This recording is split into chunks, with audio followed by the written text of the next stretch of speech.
सम्मानित मुल्क के मालिकों, मैं बौद्ध भिक्षु सुमित रतन आज पूरे देश में, पूरी दुनिया में बोध गया मुक्ति की आवाज़ उठ रही है। मैं आज आपके बीच सीधा संवाद करना चाहता हूँ, आपको उसकी हकीकत, असलियत बताना चाहता हूँ। शायद आपके रोंगटे खड़े हो जाएंगे, आपकी आंखों में आंसू आ जाएंगे। इतनी दर्द भरी दास्तां है माँ बोधि माँ विहार की। सम्राट अशोक ने अपने कालखंड में इस महाबोधि महाविहार को स्थापित किया। लगातार ये बौद्धों की आस्था का केंद्र बना रहा। तमाम शासक आकर के बुद्ध की वंदना करते रहे। सम्राट हर्षवर्धन जब यहाँ के शासक बने, उस समय गौड़ प्रदेश के एक राजा थे, उनका नाम था शशांक। इतिहासकार उन्हें ब्राह्मण लिखते हैं, लेकिन मैं नहीं मानता कि वो ब्राह्मण होंगे। वो शैव मत को मानने वाले थे। वह भगवान बुद्ध के दर्शन से बहुत नफरत करते थे और उस राजा ने महाबोधि महाविहार को ध्वस्त किया।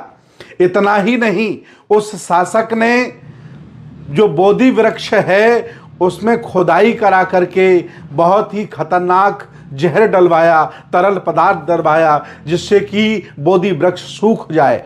बहुत सारे जघन्य अपराध किए महाबोधि महाविहार के साथ राजा शशांक ने। जब ये खबर श्रीलंका के राजा आदरणीय वर्मा जी को पता चली तो उन्हें बहुत दुख हुआ और उन्होंने अपने यहाँ से एक शाखा बोधि वृक्ष की भिजवाई, जिसे फिर दोबारा लगाया गया, पल्लवित की गई। लगातार श्रीलंका के लोग आकर के वहाँ अपना आस्था प्रकट करते रहे। इसके बाद इतिहासकार बताते हैं, इतिहास बताता है कि बर्मा के लोग भी वहाँ आते रहे। बर्मा के राजा ने वहाँ अपने दूत भेजे और उससे महाबोधि महाविहार के रखरखाव की जिम्मेदारी उठाई।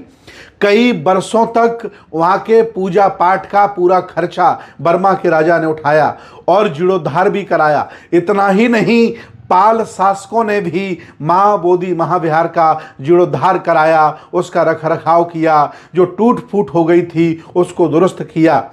कहा जाता है कि बर्मा के लोग जब सुबह उठते हैं तो बिहार की तरफ, महाबोधि महाविहार की तरफ अपना सिर करके झुकाते हैं और बुद्ध को नमन करते हैं। ऐसी आज भी बर्मा में प्रथा है। मैं आपको बताना चाहता हूं, बहुत ही वरिष्ठ लेखक इतिहासकार अर्नोल्ड, जिन्होंने लाइट ऑफ एशिया लिखा है, वो जब बोध गया महाबोधि विहार देखने आए तो वहाँ की दशा देख करके बहुत दुखी हो गए और उन्होंने कनिंघम को, अलेक्जेंडर कनिंघम को पत्र लिखा और उसकी खुदाई कराने के लिए, उसको सुरक्षित कराने के लिए निवेदन किया। इस जो आंदोलन, बोध गया मुक्ति आंदोलन चल रहा है, इसके जो जनक हैं वो वही हैं जिन्होंने लाइट ऑफ एशिया लिखा है। पूरी दुनिया में भगवान बुद्ध का दर्शन, उनकी विचारधारा, उनकी लेखनी के माध्यम से गई। और इसी बीच अनागारिक धम्पाल जी आते हैं। जब वो यहाँ आए तो पूरा खंडर पड़ा था, जानवर चर रहे थे, चरागाह महाबोधि महाविहार बन गया था। आकर के बहुत दुखी हुए और दुखी मन से उन्होंने निर्णय लिया कि अब हम इसके उद्धार के लिए महाबोधि सोसाइटी बनाएंगे और उन्होंने कोलंबो में बैठकर महाबोधि सोसाइटी की स्थापना की, जिसका काम था कि महाबोधि महाविहार को कैसे मुक्त कराया जाए। लगातार वो संघर्ष करते रहे, अंग्रेजों से, उत्खनन प्रेमियों से मिलकर बोध गया की खुदाई कराते रहे, रखरखाव कराते रहे और उसे आज़ाद कराने के लिए संघर्ष करते रहे। कहा जाता है एक सन्यासी घमंडी गिरी वहाँ आकर के अपना ठिकाना बना लिया। धीरे धीरे वो अपना शंकर जी की लिंग रख लिया। धीरे धीरे वो अपने मठ मंदिर बनाने लगा। जैसे आप बोध गया के सामने देखते हैं तो दोनों तरफ छोटे छोटे मंदिर बने हैं। ये उसी घमंडी गिरी की करतूत है। इतना ही नहीं, उसका शिष्य जो लालगिरी था वह भी अपना वहीं से बैठ करके हिंदू धर्म का प्रचार प्रसार करता रहा और वह महाबोधि महाविहार को इग्नोर करता रहा। कई लुटेरे आए, कई आताताई आए, तमाम मुस्लिम आक्रमणकारी आए। उससे बचाने के लिए तमाम वहाँ के बौद्धों ने, उस पर आस्था रखने वालों ने तमाम काम किए। बाद में अनागारिक धम्पाल जी ने महाबोधि महाविहार मुक्त कराने के लिए और उस सन्यासी को वहाँ से भगाने के लिए डिस्ट्रिक्ट कोर्ट में, कलकत्ता कोर्ट में बड़ी बड़ी लड़ाइयाँ लड़ी, लेकिन स्थानीय लोग चूंकि लिंग के पुजारी बन गए थे और वो लोग मुक्त नहीं हो पाए। बाद में 1949 में बीटी एक्ट बना दिया गया, जिसमें कुछ बौद्ध सदस्य बना दिए गए, कुछ हिंदू सदस्य बना दिए गए। कहानी अब तक ये है कि बोध गया मुक्ति आंदोलन चलता रहा। इसके जनक वरिष्ठ लेखक हैं जिन्होंने लाइट ऑफ एशिया लिखी। इसके बाद अनागारिक धम्पाल जी हैं। इसके पहले तमाम शासकों ने उसका रखरखाव किया, जीर्णोद्धार किया, और इसके बाद जापान के भंते सुरेई ससाई इस आंदोलन को चलाते रहे।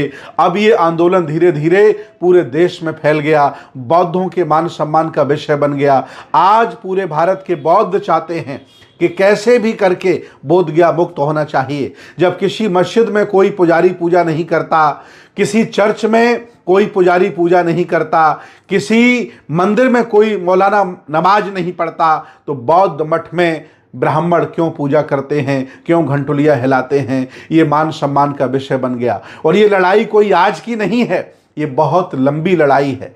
महाबोधि विहार ने बहुत सारे हमले झेले, बहुत सारा अपमान झेला, फिर भी वो महाबोधि विहार आज हमारे बीच में खड़ा है, जो आज भी आंटीनाधारियों के कब्जे में है। आज पूरे देश में चर्चा हो रही है कि इस महाबोधि विहार को कैसे मुक्त कराया जाए। तमाम उपासक, तमाम बौद्ध भिक्षु अपनी जान देने के लिए तैयार हैं, अपना पूरा मान सम्मान दांव पे लगाने के लिए तैयार हैं, जो चाहे वो कुर्बानी देने को तैयार हैं, लेकिन किसी भी कीमत पर वो महाबोधि महाविहार को मुक्त चाहते हैं।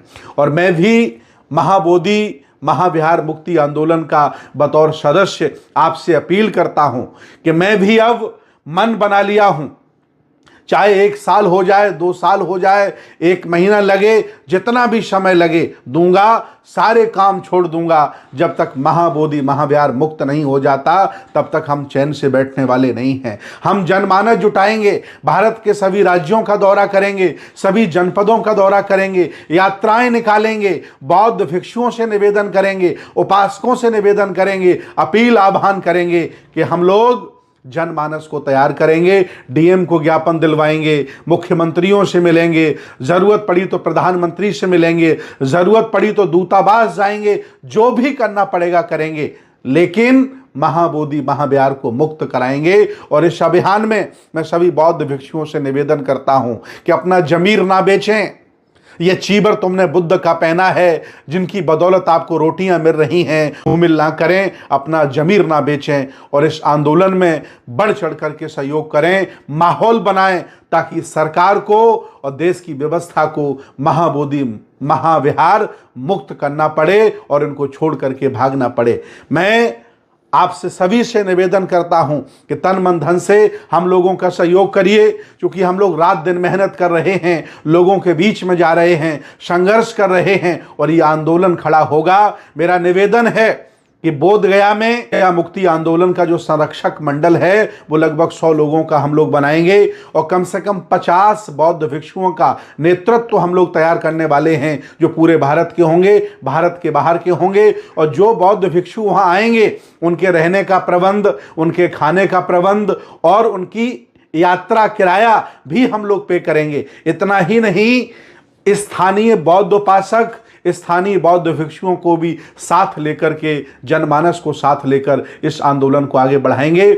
जो करना पड़ेगा करेंगे, जहां झुकना पड़ेगा झुकेंगे, लेकिन इस आंदोलन को आगे तक ले जाएंगे। मैं धन्यवाद दूंगा आदरणीय भंते प्रज्ञाशील जी को, मैं धन्यवाद दूंगा आकाश लामा जी को, जो बुरी स्थिति में, परिस्थिति में भी संघर्ष करते रहे और आज ये आंदोलन बहुत चरम सीमा पर चला गया है। धैर्य बना के रखिए, हम सब लोग आपके साथ हैं और आज नहीं कल हम बोध गया मुक्त कराएंगे, महाविहार को मुक्त कराएंगे और जालिमों को वहां से निकाल करके भगाएंगे। आप सब लोग हमारा साथ दें। बहुत बहुत धन्यवाद, बहुत बहुत साधुवाद। आपकी जय हो, आपका मंगल हो। चलो बोध गया, हमारा साथ दो। धन्यवाद।